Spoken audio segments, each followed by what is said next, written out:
And the governor said, Mark. Then Pilate said to them, Why? What evil has he done? Luke, verse 22, he said to them the third time, Why? What evil has he done? I found no cause of death in him. I will therefore chastise him and release him. As I was saying earlier, this last argument, I really could see that fitting here or earlier before he was chastised, because if this is his statement before he chastised Jesus, that's kind of obvious. He says, I will just chastise him and release him. But it doesn't quite make as much sense, because if it's true from John, he first offers Jesus, they say crucify him. He meets him halfway, sort of, gives him a punishment, and then gives him another offer, hopefully to appease him. It wouldn't make sense to follow here in Luke, where after he says this, then, verse 23, they were insistent with loud voices, requiring that he might be crucified, and they prevailed. And Pilate had him crucified. That's one reason why it wouldn't fit before he was scourged. Here, I have another reason why it might fit, and that's because Pilate's statement, I will therefore chastise him and let him go, is not what he's going to do in the future. It's like the total of his response to Jesus. I mean, he's already been scourged, and now he's standing there. So he's like, why? Why kill him? I will. And then in like a parentheses, everything that I'm going to do, chastise and release. That will be my response. Chastise and release. So after he's released, that is what you've gotten. He was chastised and released. Not that he's saying I'm going to chastise him again, but just that this will have been my full judgment. Because of those two reasons, I think it does fit here, and I'm going to keep it.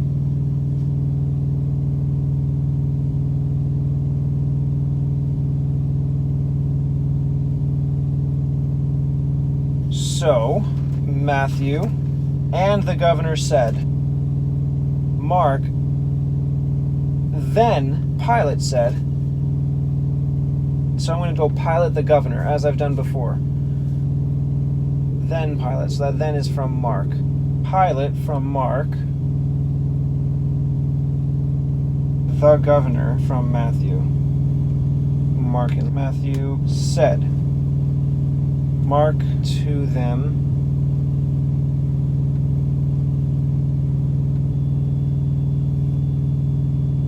Mark, why? What evil has he done?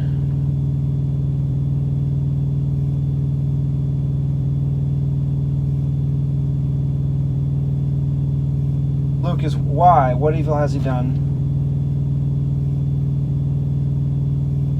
Matthew, why? What evil has he done? Alright, perfect. That's all three. Why? What evil has he done?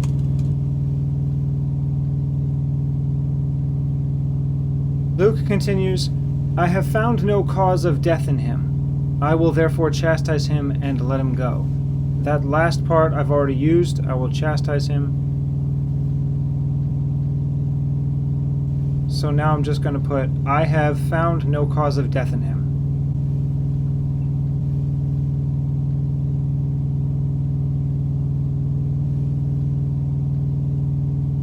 Next in Luke, and they were instant, underlined, explained as insistent, with loud voices. Mark, and they cried out the more exceedingly. Matthew, but they cried out the more. I think that is a good place to put the word but. But they cried out. No, Luke. They were instant. Mark. They cried. So they is all three.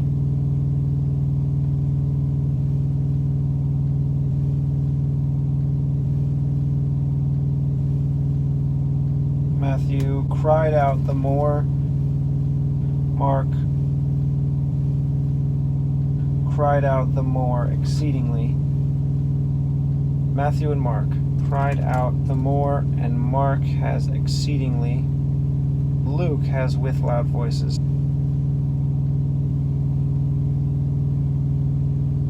Luke, requiring that he may be crucified. I think I can put that first. Requiring that he may be crucified. Then their words, saying, crucify him.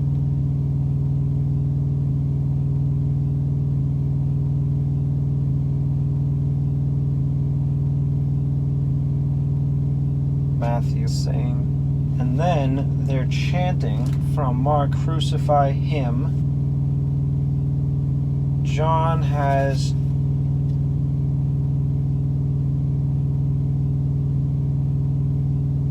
just one, crucify him.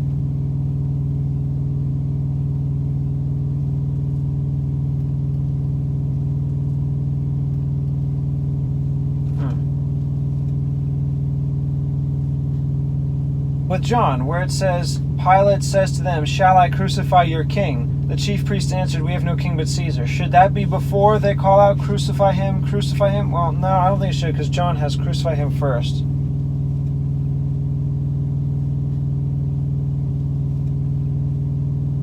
Crucify him for Mark and John.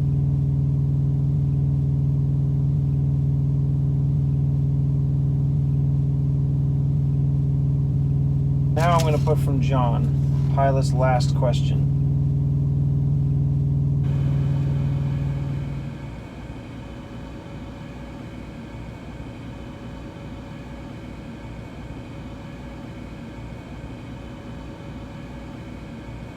You know,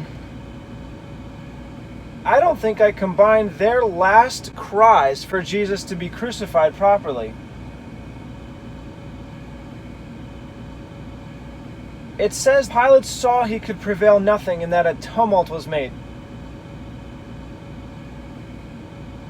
The voice of them and the chief priest prevailed, but that's not the last thing that I have from the paragraph before. I have the chief priest answered, we have no king but Caesar.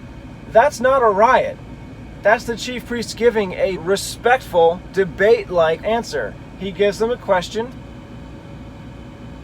They respond appropriately. That's not a riot. What happened before that was a riot. They were insistent, I know it's instant here, but it means insistent, and cried out the more exceedingly with loud voices, requiring that he might be crucified, saying, crucify him. That's the riot. That's the tumult that is mentioned in Matthew. That should be the very last statement instead of the chief priest saying, we have no king but Caesar. That should come before. We have no king but Caesar, then the riot, crucify him, crucify him. They probably went on for a lot more than just 2 calls, but for simplicity's sake, I'm sure that's why they only put once. So I think I want to reorder this. And instead of just putting, Pilate says to them, shall I crucify your king? At the beginning, I'm going to combine, Pilate says to them, shall I crucify your king, with his earlier statement. Then Pilate the governor said to them, so where it says Pilate, I'm going to combine that. To them I will combine.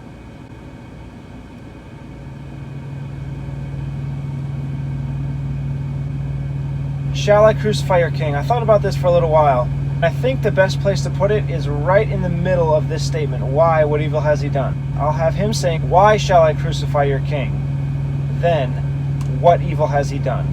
That way he's insisting that all that he did was claim that he's your king. I guess that is the reason why he would be killed for treason. But still, even after Pilate has heard this supposed claim of theirs, he still doesn't really go along with it. He only finally in Matthew says, fine, you kill him, and he washes his hands. So even the claim of treason against Rome doesn't convince him. It's really just the fact that there's unrest, that he wants to keep the peace. So I think it's okay that he says, why shall I crucify your king? What evil has he done? Then I have found no cause of death in him. The chief priests answered, "We have no king but Caesar." That obviously has to come sooner. But the chief priests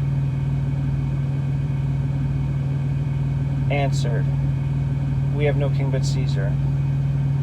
And now I needed to say, and they were insistent. Luke. And they were instant, but I actually use that here. They were instant and cried out the more exceedingly. So I can't use that and. Mark. And they cried out the more exceedingly. Okay, there's an and there for Mark that I don't use at all. So I'll just use that here. And they were insistent. I'm going to change that in one version. I'll keep it the same here. And they were insistent and cried out the more exceedingly with loud voices, requiring that he be crucified, saying, "Crucify him." That's the riot. Now, Pilate saw he could prevail nothing.